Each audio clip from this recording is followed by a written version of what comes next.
The sun was dipping behind the hills of Ifo, casting long shadows over the dusty paths and thatched roofs of the village. I'll never forget that evening when the events that would change Amina's life unfolded. You see, I've known Amina since she was a little girl, playing by the riverbank, her laughter echoing through the trees like a song.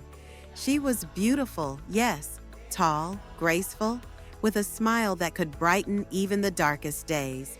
But that wasn't what made her special. No, it was her kindness, her willingness to help others, that won her the affection of everyone in Ifo. We all saw her grow, and we all knew that someday someone would come along to capture her heart. But none of us imagined it would be someone like him.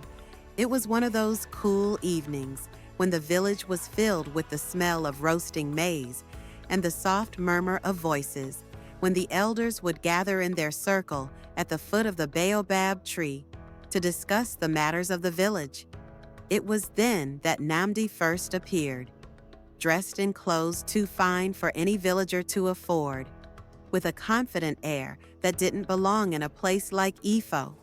Rays of the sun. His presence was like a storm, sweeping through the village with whispers that followed him whereof Nnamdi came from the city. Or so he said. He was a trader, a man of wealth, though no one really knew what goods he dealt in. He arrived on horseback, with a gleaming coat that caught the laster he went. His sharp features and the way his eyes gleamed made the women in the village swoon, but it was Amina he had his eyes on from the very beginning. I remember the first time I saw them together. It was market day. Amina was helping her mother sell spices at their stall, as she often did. She had an elegance about her, as though everything she touched was blessed. Nnamdi walked over, smooth as a river current, and they exchanged greetings. I wasn't sure what they talked about, but I could see the way Nnamdi's gaze lingered on her, how he listened intently to her every word. There was something in his voice, something in the way he looked at her, that made her blush, something that no one in the village had ever made her feel before. At first, we all thought it was innocent, just a little flirtation between two young people. But it wasn't long before Nnamdi made his intentions clear. He came to Amina's family with gifts, bright, shiny beads, imported cloth from the city, and a beautiful carved wooden chest filled with spices and oils. He told her father that he would like to marry her, to take her to the city and provide her with a life of comfort, of luxury that no village girl could ever dream of. Now, in Ifo, we don't take such matters lightly. Marriage is not just a union of two people, it is the joining of two families, two lineages.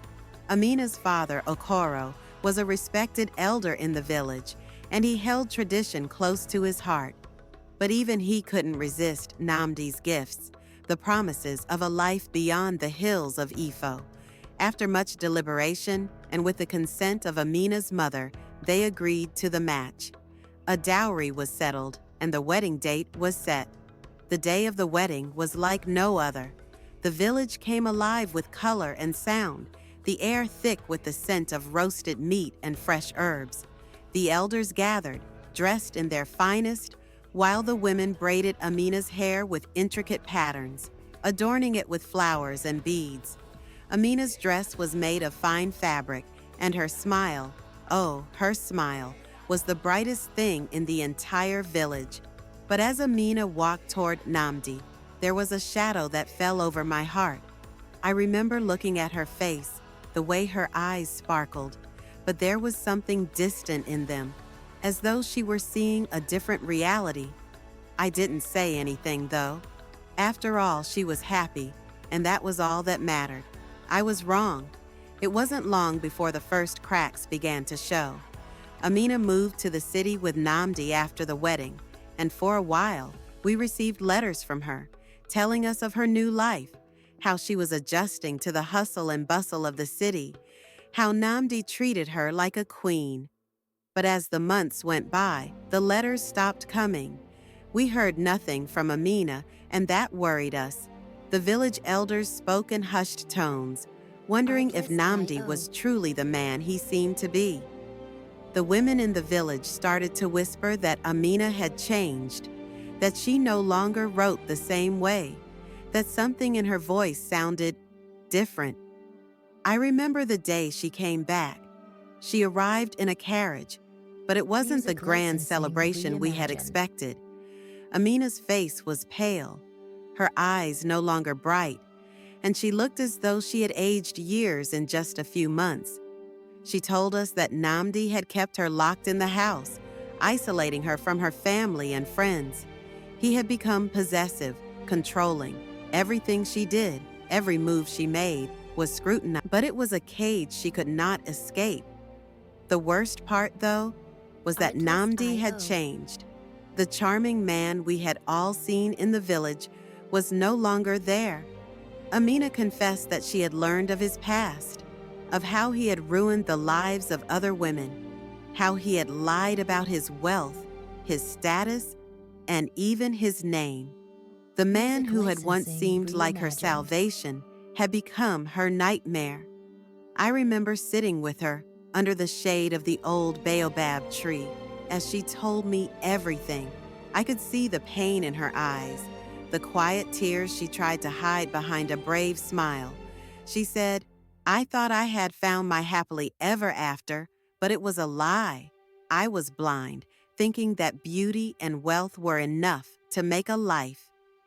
Amina's story is one that many of us in Ifo carry with us, a reminder of the price we sometimes pay for chasing dreams that were never meant for us.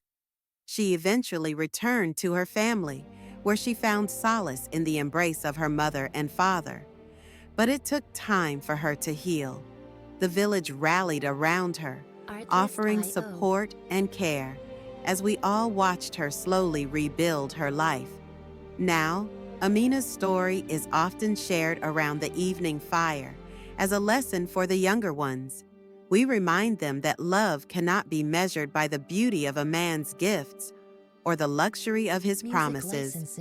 True love, we say, is built on trust, respect, and kindness, the same values that Amina has always known.